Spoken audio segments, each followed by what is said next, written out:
ఇద్దరు స్నేహితుల భార్యలకు ఒకే సమయంలో పిల్లలు పుడతారు. అమ్మాయికి రాధ అని, అబ్బాయికి రిషి అని పేరు పెడతారు. వీరిద్దరి ఇల్లు పక్క పక్కనే ఉండడంతో రెండు కుటుంబాలు చాలా అన్యోన్యంగా ఉంటాయి. ఈ ఇద్దరు పిల్లలు కూడా కలిసి పెరుగుతారు. రాధ మరియు రిషి పుట్టినరోజు కూడా ఒకటే కావడంతో వారు స్కూల్లో ఒకరికొకరు బహుమతులు ఇచ్చుకుంటారు. స్కూల్లో ఒక అబ్బాయి రాధ చేయి పట్టుకొని ఇబ్బంది పెడుతూ ఉంటే రిషి వచ్చి అతన్ని హెచ్చరిస్తాడు. రాధ అబ్బాయితో మాట్లాడవద్దని రిషి చెప్తాడు. కానీ ఆమె ఒక లెక్క వివరించడానికి అతనితో మాట్లాడుతుంది. ఇది చూసి కోపంతో రిషి ఆ అబ్బాయిని కొడతాడు. ఆ గొడవలో రాధను కూడా కొట్టడంతో వారిద్దరూ 10 ఏళ్ల పాటు మాట్లాడుకోవడం మానేస్తారు. 10 ఏళ్ల తర్వాత వారు మెడికల్ కాలేజ్ లో చేరుతారు. ఒకరిపై ఒకరికి ఇష్టం ఉన్నా పైకి మాత్రం మాట్లాడుకోరు. ఒకరోజు కాలేజ్ కి వెళ్లే సమయంలో రాధ స్కూటీ రిపేర్ అవుతుంది. రాధ అన్నయ్య రిషిని ఆమెను కాలేజ్ లో దించమని అడుగుతాడు. కానీ రిషి మొదట నిరాకరిస్తాడు.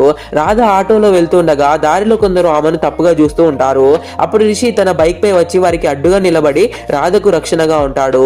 చివరకు రాధ రిషితో కలిసి బైక్ పై వెళ్తుంది. అయితే రాధ స్కూటీ రిపేర్ కావడానికి కారణం రిషి అని, అతని ప్లగ్ తీసేశాడని చివరిలో తెలుస్తుంది.